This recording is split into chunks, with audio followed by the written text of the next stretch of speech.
Hello friends, this is Sangam before you and welcome back to my channel YP. Friends, in this video I'm going to talk about tropin injection. So friends, without wasting any more time, we should start the video. Friends, video को शुरू करने से पहले मैं ये बातें यहाँ पे एकदम खुलेआम शेयर करना चाहूँगा कि इस वीडियो को देखने के बाद आप किसी प्रकार का दवा न लें, सेल्फ मेडिकेशन न करें। I don't support self medication at all. Okay, so यह वीडियो सिर्फ जानकारी के उद्देश्य से बनाई गई है। इस वीडियो को देखकर आप अपनी जानकारी को इंक्रीज कीजिए, वो बढ़िया रहेगा आपके। लेकिन किसी भी दवा लेने से पहले आप अपने डॉक्टर से एक बार जरूर कंसल्ट करें, क्योंकि ये एलोपैथिक दवाइयाँ हैं, ये आपको हार्मफुल कर सकती है, ये हार्मफुल हो सकती है, आपके लिए खतरनाक हजारतवास साबित हो सकती है। तो फ्रेंड चलिए हम बॉटम लाइन की बात करते हैं। फ्रेंड्स, बॉटम लाइन की बात करने से पहले मैं यहाँ पे मेन जो मेरा उद्देश्य है मैं वो आपको समझाना बोलना चाहूँगा, बताना चाहूँगा।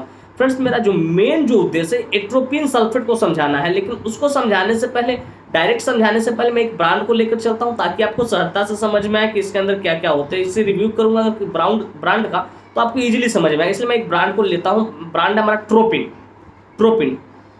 तो फ्रेंड्स चलिए बात करते हैं ट्रोपिन। फ्रेंड्स, ट्रोपिन एक इमरजेंसी ड्रग है जिसका इस्तेमाल इमरजेंसी कंडीशन में इस्तेमाल किया जाता है, इमरजेंसी सिचुएशन में इस्तेमाल किया जाता है, डॉक्टरों के द्वारा इस्तेमाल किया जाता है। तो फ्रेंड चलिए आइए समझते हैं ट्रोपिन इंजेक्शन के बारे में। कौन सी कंपनी इसको मैन्युफैक्चर करती है, कौन कौन से मोलेक्यूल्स इसके अंदर पाए जाते हैं, क्या इसकी यूसेज होते हैं, क्या इसके साइड इफेक्ट्स होते हैं। ठीक है, तो फ्रेंड्स सबसे पहले हम लोग बात करेंगे मैन्युफैक्चर के, कौन से कंपनी इसको मैन्युफैक्चर करते हैं। फ्रेंड्स, इस इंजेक्शन को नियॉन लैबोरेटरी द्वारा मैन्युफैक्चर्ड किया था। This injection is manufactured by neon laboratories.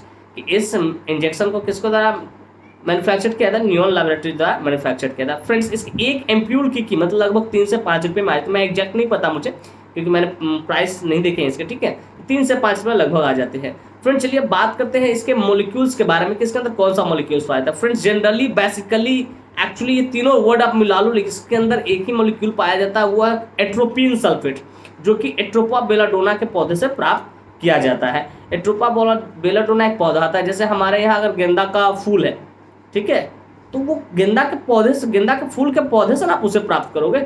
उसी तरह से इस मेडिसिन को प्राप्त कहाँ से किया था? इस दवा को एट्रोपा बेलाडोना एक पौधा होता है, मेडिसिनल प्लांट होता है, उससे इसको प्राप्त किया था। उसको लेके इसको एक्सट्रैक्ट किया जाता है, एक्सट्रैक्ट करके सिंथेसिस करके लैब में इसको तैयार किया जाता है। ये फ्रेंड्स बहुत ही जबरदस्त काम करता है, बहुत ही जबरदस्त। फ्रेंड्स चलिए बात करते हैं इसकी यूसेज के बारे में, इसका इस्तेमाल कहाँ करता है। फ्रेंड्स बेसिकली इसका मेन इस्तेमाल है bradycardia.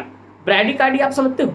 I would like to tell you what is bradycardia. Bradycardia जब सिचुएशन जब ऐसा हो जाता है कि जब हार्ट बीट लगभग 70 से 72 बार 1 मिनट में धड़कती है ना, हार्ट बीट, ठीक है, पर मिनट, तो वो ब्रैडिकार्डिया जब डेवलप होता है, जब ब्रैडिकार्डिया होता है, इंसान का हार्ट बीट 50 के आसपास आ जाए, 55 के आसपास आ जाए, उससे नीचे आ जाए, तो वो ब्रैडिकार्डिया कहलाता है। उस सिचुएशन में हम इस इंजेक्शन का इस्तेमाल करते हैं। ये जाकर साइनोवैस्कुलर नोड को खोलता है, सही तरीके से काम करने के लिए मजबूर करता है, पूरा मसल को रिलैक्स करता है। ये कौन? Atropine injection, atropine sulphate. एक एम्प्यूल में मैं आपको बता दूं, जिनका एक एम्प्यूल में एट्रोपिन 0.6, अगर एक ml का आप एम्प्यूल लेते हो उसमें 0.6 ml एट्रोपिन सल्फेट होता है। ये 0.6 ml ही काफ़ी है उस चीज़ को सही करने के लिए।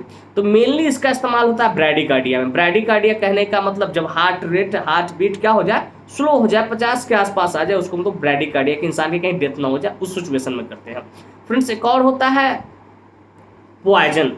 जब कोई इंसेक्ट, जैसे आप देखते हो जब लोग खेती करते हैं तो कीड़े मकोड़ों के मारने के इंसेक्टिसाइड्स आते हैं ना, पेस्टिसाइड जिसको भी बोलता है, इंसेक्टिसाइड भी लोग बोलते हैं, ठीक है, वो को अगर कोई व्यक्ति दवा खा लेता है तो उसमें जहर रहता है, वो जहर के रूप में पॉइजनिंग, तो उस समय जब वो ट्रीटमेंट चलती है तो वहाँ पे भी इसका इस्तेमाल किया जाता है, इसका एट्रोपिन सल्फेट का, ट्रोपिन इंजेक्शन का। क्योंकि जब जहर को गैस्ट्रिक लावेज के द्वारा बहुत सारे जहर को जब बाहर निकाला जाता है तो उस समय ब्रैडिकार्डिया डेवलप हो जाती है उस सिचुएशन में, ठीक है।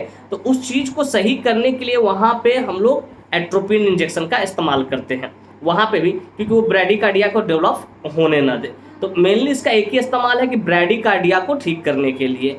तो जब ये जहर वाली प्रक्रिया होती है, जब कोई पॉइजन व्यक्ति हैव कर लेता है अपने अंदर, हैव पॉइजन, टेक पॉइजन, ठीक है, तो उस समय ब्रैडिकार्डिया डेवलप को रोकने के लिए इस इंजेक्शन का इस्तेमाल किया जाता है। लेकिन उस प्रक्रिया को एट्रोपिनाइजेशन बोलते हैं। एट्रोपिनाइज वर्ब हुआ, मतलब एट्रोपिनाइज मतलब क्या? एट्रोपाइन देना, ठीक है। एट्रोपिनाइजेशन मतलब वो काम करना उस तरीके से। तो फ्रेंड्स मैं उम्मीद करता हूँ बेसिकली 2 चीज़ इसके समझ में आएगा। एक और चीज़ मैं यहाँ खुल कर बता दूँ, एकदम क्लियर कर दूँ आपको कि कार्डियक अरेस्ट में इसका इस्तेमाल नहीं करते हैं। कार्डियक अरेस्ट में एपिनेफ्रिन का इस्तेमाल करते हैं, एपिनेफ्रिन इंजेक्शन होता है उसका इस्तेमाल करते हैं, ठीक है। कार्डियक अरेस्ट में उसका इस्तेमाल नहीं करते, ये काम नहीं करने वाला। फ्रेंड्स एक और अपनी जानकारी के आधार पे on the basis of my knowledge I would like to tell you one thing here और वन थिंग मोर, कि अपने जानकारी के आधार मैं यहाँ एक और चीज़ ऐड करना चाहूँगा कि जब भी कोई ऑपरेशन होता है, सर्जरी होता है, तो सर्जरी से पहले 15 मिनट्स पहले, before 50 minutes we inject atropine sulphate, कि 15 मिनट्स पहले हम पेशेंट को क्या कर देते हैं, एट्रोपिन सल्फेट देते हैं, ताकि किसी प्रकार का उसके मसल में टाइटनेस ना रहे, मसल रिलैक्स रहे, सर्जरी करते समय, शीरा लगाते समय, ठीक है, वो किसी प्रकार की परेशानी ना करे। तो ये और महत्वपूर्ण जानकारी मैं आपके साथ यहाँ पे शेयर कर रहा हूँ कि किसी प्रकार का अगर कोई भी ऑपरेशन हो तो उससे पहले देने के लिए, ऑपरेशन से पहले हम लोग एट्रोपिन सल्फेट का इंजेक्शन देते हैं। तो फ्रेंड्स ये इसके बेसिक मेन। अब फ्रेंड्स बात करें उसके साइड इफेक्ट्स के बारे में। फ्रेंड्स बेसिकली इसका ज़्यादा कुछ साइड इफेक्ट होता है नहीं, लेकिन इसका एक साइड इफेक्ट होता है ड्राई माउथ, मुंह सूखता है, ये इसका एक साइड इफेक्ट है। तो फ्रेंड्स मैं उम्मीद करता हूँ कि ये चीज़ आपको अच्छे से समझ में, बारीकी से समझ। फ्रेंड्स अगर वाकई में ये वीडियो इन्फॉर्मेटिव लगी, अच्छी लगी, इस वीडियो से आपको कुछ सीखने को मिला, तो मेरे चैनल को सब्सक्राइब कीजिए, लाइक कीजिए, कमेंट कीजिए और शेयर करना ना भूलिए। Friends if you find this video interesting, informative, hit the like button, subscribe my channel, don't forget to share. Thank you for watching this video, bye bye.